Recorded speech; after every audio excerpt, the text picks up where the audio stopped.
Hello and welcome back to a new episode in our worst weapons run of Ultimate General Civil War, and today we are going to fight in the Battle of Kettle Run.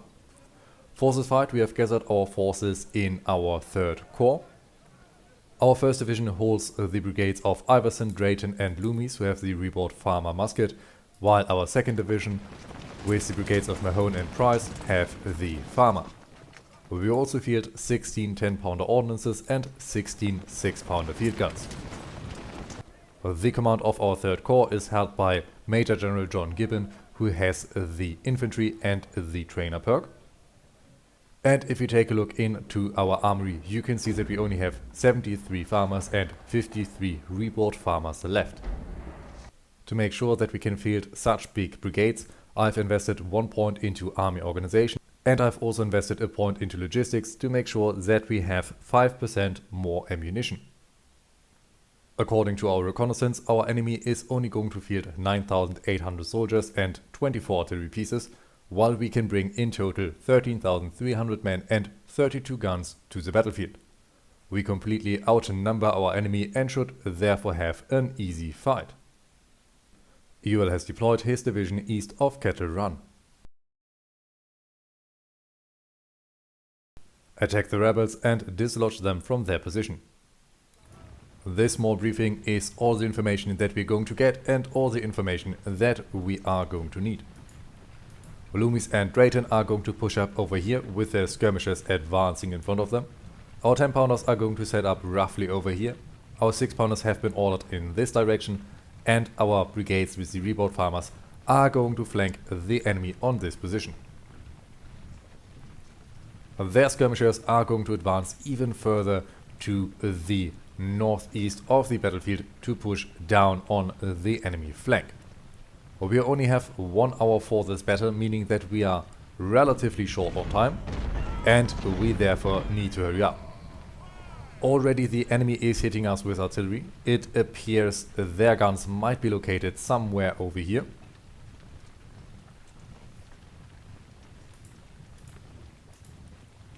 And depending how the situation develops, these forces are going to be sent further on this wing, as it would be beneficial to attack the enemy from above instead of from the lower side of the hill. We can see that Early's brigade is coming up, but we have Drayton and Loomis coming along as well as our 10-pounder ordnances. Over here we have found more enemy soldiers. We are going to keep our supplies and our general behind. He is taking some losses. And I do not want to lose him. Early has now taken position over here. We have Forno over on this section. Price skirmishers are going to push down. They are going to hit the enemy in the rear. Drayton on the double. Drayton skirmishers, you're going to fall back. These 10-pounders, I have forgotten to give them the hold command. Price, you're also going to double. And over here I want Iverson skirmishers to advance further so that we can find the enemy position. Loomis skirmishers, if somehow possible, you're going to get on that flank. Drayton skirmishers over here. Price is on the double, but it looks like Forno, yes. Forno was routed by our skirmishers. Mahone and Iverson on the double as well. We have found Latimer's guns. I assume the enemy is only going to field 1 battery, but a very strong one.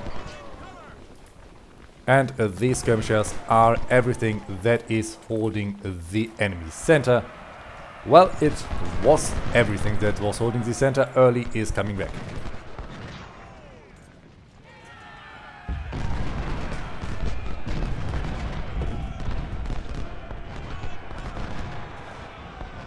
Over here Mahone and Iverson are pushing up as well, and we can send Iverson's skirmishers down to harass the enemy artillery.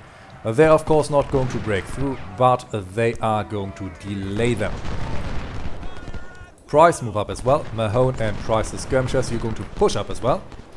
We have found enemy skirmishers over here. Mahone, you can stop running. The same goes with Iverson. Good hit on those skirmishers. 6-pounders move up as well. And it looks like we are able to drive away Early at least a few steps. Our 10 pounders took a few casualties, but nothing serious. Lumi skirmishers are getting further on the flank, and we are pushing up over here. My own skirmishers are taking a little bit of damage, but we have almost secured the high ground. Iverson's skirmishers are also going to take a lot of casualties, but they are distracting the battery of Latimer. 6 pounders move closer. And over here, Lumis get on the flank of Early. Your main force can also now advance. Early is routed once more. Very good. Drayton move forward. And Price move up as well. The 6 pounders are about to open up on the entire side of Lawton. This should increase the enemy casualty count by quite a bit, and Iverson is over here about to deal with Latimer. Iverson's skirmishers are also going to push up. Gibson move forward, and Webb also needs to move forward. Very nice. Drayton, you are now going to move up further on the flank. Loomis, you're going to make sure that Early is not a problem. Your skirmishers can be attached for the moment. Mahone, open up on Lawton's flank. Iverson, if possible, you are going to take care of Latimer and not of those skirmishers. It looks like Forno wants to charge. Okay, that is his funeral. And our 10 pounders can also switch fire. Early is back on the field. We see these skirmishers are also back. Trimble wants to come up. Latimer over here is routed for the moment. Let's get Iverson forward. We have 1 hour left and almost taken care of our objective. Drayton, I want you to hold. Do not open your flank.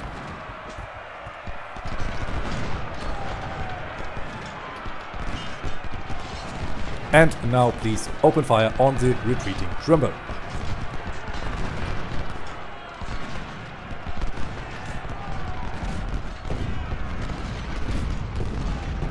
Now, Price move forward. Drayton, you can move forward as well. Make sure that Early doesn't flank you. Price move up. I'm sorry, Mahone move up. Price the skirmishers, you can reattach. Iverson push up as well. And Iverson skirmishers, you can still harass Latimer. The less he can move, the better. Our 6 pounders have caused 55 casualties, not as much as our 10 pounders who have inflicted over 136, but they now also need to move up. Price's skirmishers were flanked for a short while, but have now reattached.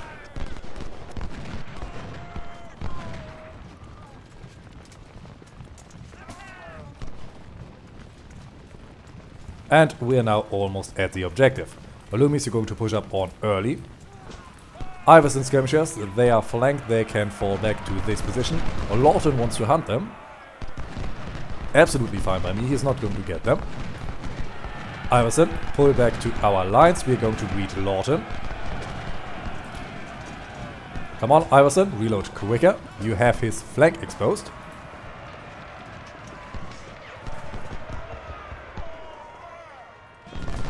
And open up.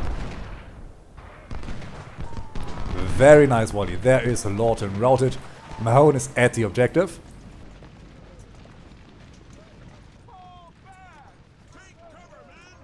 And we are now continuing our pursuit. We have now officially secured Kettle Run, and let's get these 10 pounders further closer to our boys. Mahone skirmishers can be attached. Gibson can move up. These 6 pounders can also move up slightly. Price move forward as well. Mahone move up on Trimble. Iverson move up on Trimble. Iverson skirmishers, you can reattach. I don't think our flank is going to be threatened. And over here we are about to open up on Early again. Trimble is down to 1400 soldiers. He has definitely suffered a lot in this fight.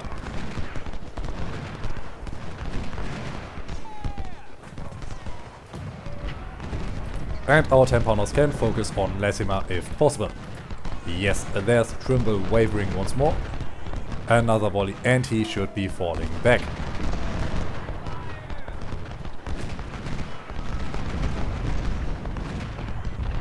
Come on, man. Trimble is holding quite well. Okay, Iverson's boys, you're going to fall back behind our line. There's Trimble running. Now let's get Price forward. Iverson, you're going to move on our flank in case Trimble comes back.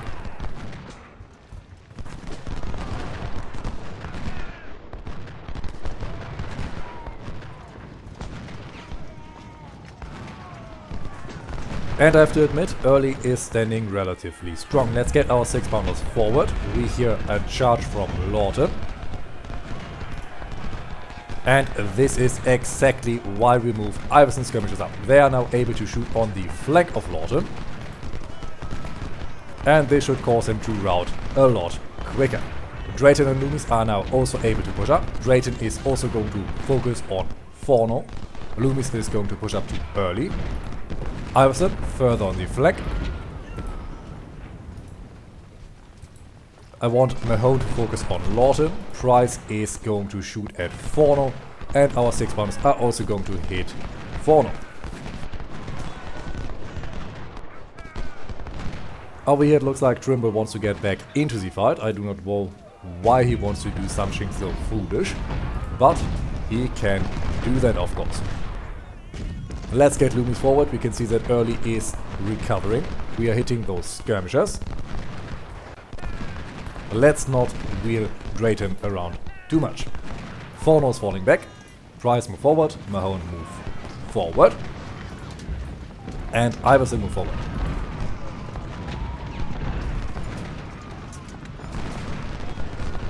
I do not know what artillery the enemy fields. Let's hope these are not 12-pounder Napoleons. This could hurt quite a lot.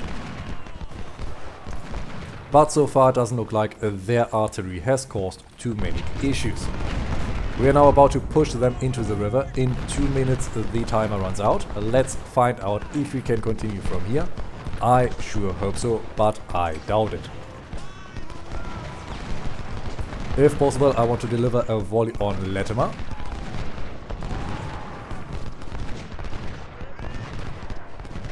And surprisingly, it looks like we can actually continue the fight. Very good. Loomis, push the enemy flank. Drayton, set up behind him. You might be able to fire from there. Price is now taking some heat. Mahone move up. And Iverson moved up as well. Iverson skirmishers, you're going to get on this slight hill over here. And I now want to see how many casualties we can inflict before this battle is over. Supplies, move up. We're standing directly in front of early. I think in this case our farmers are actually superior to the enemy's weapons. Simply because we are causing so much more damage with each volley. We are just super inaccurate. Price move closer. Drayton is unable to shoot. And over here, Lawton and Latimer have blobbed up. If our soldiers would be in better condition, I might consider a charge, but this is not an option.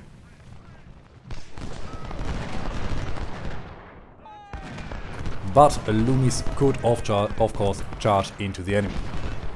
No, he cannot. Loomis is routed. The first of our units that has to fall back. Loomis also took quite a lot of casualties. But that of course doesn't mean that we are going to suffer a setback. Only 2 minutes remaining. Unfortunately the majority of the Confederate force are going to make it out of this battle. We are not going to be able to wipe out this force completely, but we took relatively low casualties. Only 6% so far. And it turns out I was mistaken. We can actually continue the battle. Well, in that case, Price, move up. We are going to slaughter them home. Loomis is still running over here. He is now recovering. Let's get Loomis back up. He took 400 casualties, the most as far as I can tell.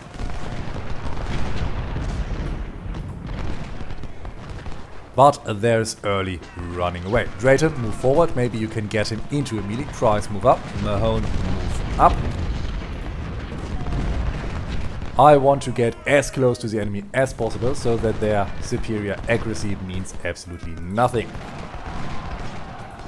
It looks like we have early in a melee. Loomies move up. Depending how he retreats, you might also get him.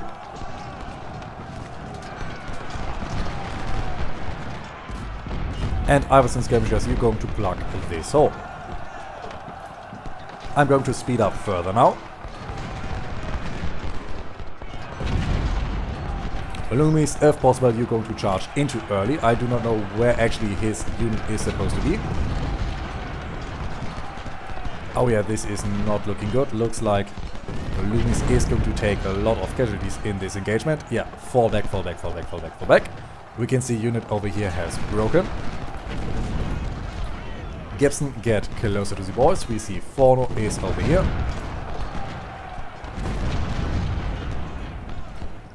Drayton, can you get on this complete flank? This would be absolutely lovely. Trimble is down to 800 soldiers, Lawton is down to 1700 early, down to 940. Price, you need to get back in here. But Drayton, move up even further. Very good. Mahone is officially in a melee. I do not know with who, but it does not matter. Now boys, I think even though you are exhausted, you can get into melee.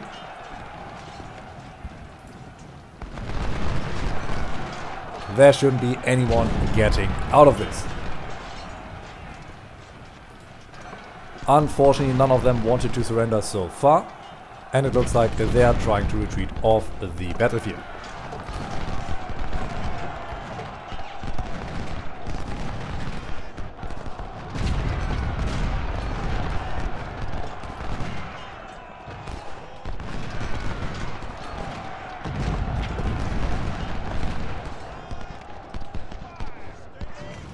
Well, this fight is quite visually messy at parts, but still successful. We only have a Lawton left. Forno is still routing on the far edge of the battlefield. It looks like there are some people over here. I do not know to who they belong. Mahone, get up here. And I will cut to you when Lawton and Forno are dealt with. Okay, we can now see Lawton's numbers just dropping. We have him in a corner. It is a shame that none of the Confederate forces want to surrender so far. Even their supplies didn't want to.